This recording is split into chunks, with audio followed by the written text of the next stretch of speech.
Hi friends, I'm KB Gupta on KB Gupta Live. Friends, आज मैं आपको shark tank India के उस शार्क के बारे में बताने वाला हूँ जिन्होंने अपनी ज़िंदगी में बहुत से उतार चढ़ाव देखे। ये कई बार हीरो से जीरो और जीरो से हीरो बने, लेकिन हिम्मत नहीं हारी। जी हाँ, मैं बात कर रहा हूँ अनुपम मित्तल की। अनुपम मित्तल एक जिंदा दिल इंसान है। वे जब भी बिजनेस में फेल हुए और इन्होंने दोबारा से शुरुआत की और सफल होकर दिखाया। आइए झांक कर देखें अनुपम मित्तल की ज़िंदगी में। इनकी वेल्थ का अनुमान लगाना कठिन है, लेकिन लोगों का कहना है कि ये लगभग 1000 करोड़ रुपए तो होगी ही। इन्होंने अपनी कंपनीज़ के अलावा 200 स्टार्टअप्स में भी इन्वेस्टमेंट की है। शार्क टैंक इंडिया के फर्स्ट सीजन में इन्होंने 24 स्टार्टअप्स में लगभग 5.5 करोड़ रुपए की इन्वेस्टमेंट की थी। आइए देखें कि हमें अनुपम मित्तल की ज़िंदगी से क्या क्या सीख मिलती है।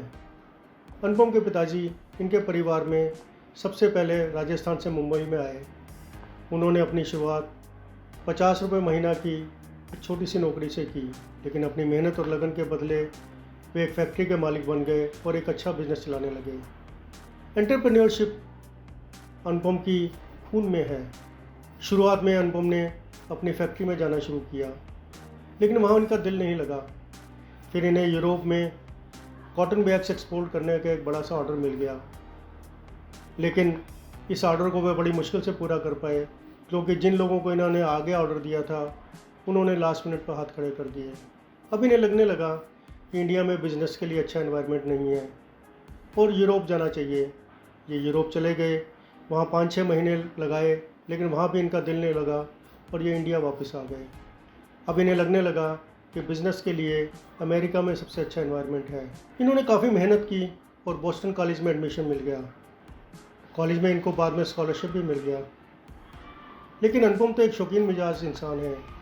स्कॉलरशिप के पैसों से इन्होंने मित्सुबिशी की एक बहुत ही हाई रेंट स्पोर्ट्स कार खरीद ली और फीस के पैसे अपने घर से मंगाते रहे। अपने कॉलेज के शुरू के दिनों में अनुपम एक बड़ा इंटरेस्टिंग किस्सा सुनाते हैं। अभी क्लासेस शुरू हुए कुछ ही दिन हुए थे और रॉबर्ट नाम के एक प्रोफेसर पढ़ा रहे थे, लेकिन तभी बीच में एक डैन नाम का स्टूडेंट खड़ा हो गया और बोला, Robert I don't agree with you. ये सुनकर ये तो सख्ते में आ गए। इन्हें लगने लगा कि अभी ही प्रोफेसर के अपमान के आरोप में डैन को कॉलेज से निकाल दिया जाएगा, लेकिन ऐसा कुछ नहीं हुआ। रॉबर्ट ने डैन से पूछा, Dan why don't you agree with me? And Dan started telling why he is not agreeing with the Robert. This was an eye opener experience for him. इनको पहली बार लगा आप उन लोगों को भी क्वेश्चन कर सकते हैं जो कि पोजीशन ऑफ अथॉरिटी में हैं। इन्हें लगने लगा शायद इसी एटीट्यूड के कारण यूएसए में क्रिएटिविटी है। लेकिन जब 1998 में इन्होंने अपनी पढ़ाई ख़त्म की तो अमेरिका में मंदी का दौर चल रहा था। इनका कहना है कि इन्होंने लगभग 800 जगह एप्लीकेशन दी, तो जाकर बड़ी मुश्किल से माइक्रो स्ट्रेटेजी नाम की कंपनी में इन्हें एक छोटी सी नौकरी मिल गई। उस समय .com बूम चल रहा था। इस कंपनी ने भी .com के लिए अलग से कंपनी खोल दी और ये उस कंपनी में आ गए। इस काम में बहुत तरक्की मिलने लगी और इनकी कंपनी की वैल्यूएशन 2 साल में $100 मिलियन से $40 बिलियन हो गई। इस बीच इन्हें भी बहुत सारे ईसॉप्स मिले। इन ईसॉप्स की बदौलत इन्होंने लोन लिया और दूसरी कंपनीज में भी शेयर खरीदने लगे, लेकिन 2 साल के बाद .com बस्ट हो गया। इनकी कंपनी के शेयर की कीमत $666 से घटकर केवल $6 रह गई। यही हालत उन दूसरी कंपनियों की थी जिनके शेयर्स इन्होंने खरीदे थे। इन्हें घाटा लगा और ये वापस इंडिया आ गए। इनका शादी.com शुरू करने का किस्सा भी बड़ा इंटरेस्टिंग है। जब ये अमेरिका में काम कर रहे थे तो छुट्टियों के लिए अपने घर आए, तो इनसे मिलने के लिए एक पंडित जी आ गए जो कि लोगों के रिश्ते कराते थे। पंडित जी को लगा होगा कि लड़का अमेरिका में नौकरी कर रहा है, अगर मैं इनकी शादी करवा दूंगा तो मुझे अच्छी खासी फीस मिल जाएगी। पंडित जी ने इनसे कहा कि मेरे पास 50 बायोडाटाज हैं and I have connections in 200 families. इन्होंने पंडित जी से बोला कि यदि किसी को इन 200 परिवार से बाहर शादी करनी हो तो वो क्या करेगा। पंडित जी के पास इस बात का कोई जवाब नहीं था। तभी इनके दिमाग में एक आइडिया आया और इन्होंने पंडित जी से कहा कि आप मुझे ये 50 बायोडाटा दे दीजिए, मैं इन्हें इंटरनेट पे डाल दूंगा। लेकिन पंडित जी ने ये बात नहीं मानी। लेकिन इनके मन में एक आइडिया आ गया और इन्होंने Sagai.com की शुरुआत की। Sagai.com को बहुत अच्छा रिस्पांस मिला, ख़ास तौर पे NRI लोगों से, कि Sagai.com अच्छा नाम नहीं है और इसका नाम Shaadi.com होना चाहिए। लेकिन Shaadi.com डोमेन नेम जिनके पास था, उन्होंने $25,000 की डिमांड की और इनकी कंपनी के अकाउंट में सिर्फ $30,000 थे। फिर भी उन्होंने उसे $25,000 देकर Shaadi.com डोमेन ख़रीद लिया और Shaadi.com की शुरुआत की। इसलिए लगता है कि कई बार प्रमोटर्स को एक बहुत रिस्की डिसीजन लेकर अपने बिज़नेस को सफल बनाना पड़ता है। इनका काम काफ़ी अच्छा चल रहा था। 2008 में एक अमेरिकन इन्वेस्टर ने इनकी कंपनी में $25 मिलियन का इन्वेस्टमेंट करने का कमिटमेंट किया। उस समय ये काफ़ी बड़ी अमाउंट थी। इसी कमिटमेंट के भरोसे इन्होंने अपना काम बढ़ा लिया और बहुत से खर्चे कर डाले। लेकिन तभी अमेरिका में सब प्राइम क्राइसिस आ गया और ये पैसे इन्हें कभी भी नहीं मिले।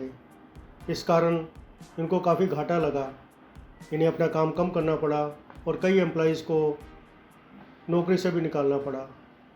इस बात से शिक्षा मिलती है कि one should not spend money unless you get money in your pocket. लेकिन फिर भी इन्होंने हार नहीं मानी और अपने काम को फिर से सक्सेस किया।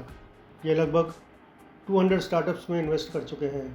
जब किसी ने इनसे पूछा कि एक एंटरप्रेन्योर में क्या क्वालिटीज़ होनी चाहिए, तो इन्होंने कहा कि उसी आदमी को एंटरप्रेन्योर बनना चाहिए जो बहुत मेहनत कर सकता हो और 24/7 काम कर सकता हो। इनका कहना है कि पिछले 20 ईयर्स में इन्होंने एक दिन की भी छुट्टी नहीं ली है। इनका कहना है कि कोई भी अच्छी कंपनी बनाने के लिए 10 to 20 ईयर्स की मेहनत लगती है। He says that every overnight success has a labor of 20 years behind it. इनका कहना है कि लोगों को लगता है कि एक स्टार्टअप शुरू कर दें और जल्दी उसे यूनिकॉर्न बना लें। ऐसे नहीं होता। यदि आप कोई ऐसी प्रॉब्लम सॉल्व करने की बात करते हैं जिसे आज तक किसी ने सॉल्व नहीं किया, तो आपको सक्सेस ज़रूर मिलेगी। इनका ये भी कहना है कि अब इंडिया में 2020 से 2030 का एंटरप्रेन्योरियल डेवलपमेंट डिकेड शुरू हो चुका है। अब कोई भी इंडिया को आगे बढ़ने से नहीं रोक सकता। लोग भी अपनी झिझक छोड़ रहे हैं and they are starting their entrepreneur journey. अब इंडियन एंटरप्रेन्योर्स को सफल होने से कोई भी नहीं रोक सकता। मुझे उम्मीद है कि जो लोग अपने स्टार्टअप्स शुरू करना चाहते हैं और एंटरप्रेन्योर्स बनना चाहते हैं, उन्हें अनुपम मित्तल की ज़िंदगी से काफ़ी प्रेरणा मिली होगी और उन्हें ये भी सीख मिली होगी कि उन्हें क्या क्या गलतियाँ नहीं करनी चाहिए। I hope you like this video. If yes, then please press like and share button and subscribe to my channel. Please don't forget to press bell icon to know about my upcoming videos. Thank you.